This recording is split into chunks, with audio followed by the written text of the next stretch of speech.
Pangarinda Botanic Garden, near Tailem Bend in South Australia, is different to almost any other botanic garden I've been to because it's run entirely on the sweat of a hardy bunch of volunteers. Yeah, down through there. It's a vast 25-hectare public space that showcases all the colour, diversity and outright beauty that make Australian native plants such firm favourites. So it's easy to see why one of the founders, John Barry, was keen to show me around. Here we are in the entrance garden. Every garden needs an entrance. It needs to be a little bit of a upfront wow factor. So here we do lavish a little bit of extra care on some plants to extend their seasons. The Conostylus, the brilliant yellow, they're not well known in cultivation. They're related to kangaroo paws, and many of them will be quite happy on more alkaline sands, which in South Australia offers an opportunity for gardeners that are challenged. Absolutely, and the Leschenoltia, the blue, is electric. Absolutely. In summer, you'd walk past the bush and think, what's its potential? And then it does, wow, absolutely incredible. Those ground cover Banksias are also looking spectacular. Yes, there's 4 species of ground cover Banksias that are quite common in cultivation, but rarely do they do as well as we've managed here. There are treasures hidden throughout this garden, like these gorgeous verticordias. These showy plants from Western Australia are growing so beautifully, and if I could, I'd love to grow them in my garden.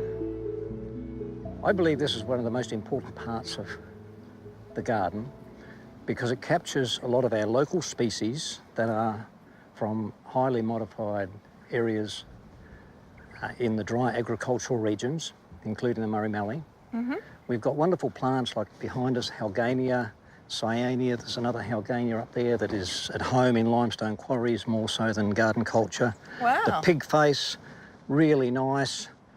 Bush tucker plant, bush tucker in the Kunzia, The Muntries. The Muntries. Beautiful. And that's quite weed suppressant, which is very handy where you've got large areas around homes to cover.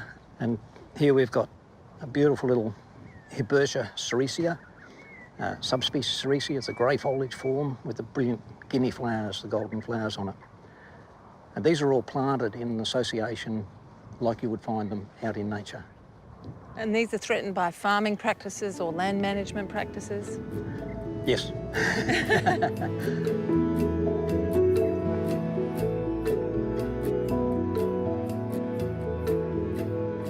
We don't know what value some of these may have in future years.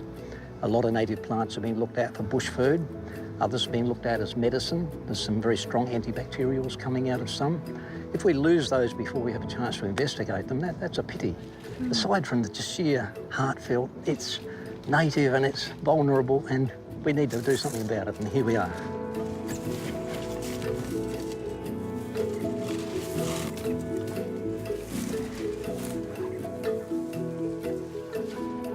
Another of the founding volunteers, Kay Bartlett, was also keen to share a few of her favourite spots with me.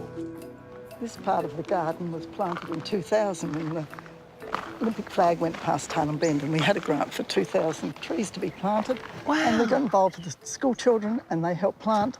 And before that, there's nothing. And now we have this just beautiful little bit of local vegetation. Oh my goodness. And look here in front of us, look at these showy grevilleas. Aren't they beautiful?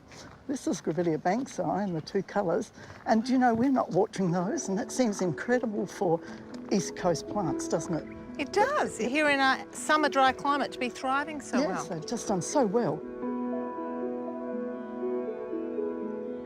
What's this area called? Well, we commonly call it Roo Hollow. You can see why, the hollow, and of course with all the kangaroo paws that have been planted here, it's very popular with our visitors. I bet.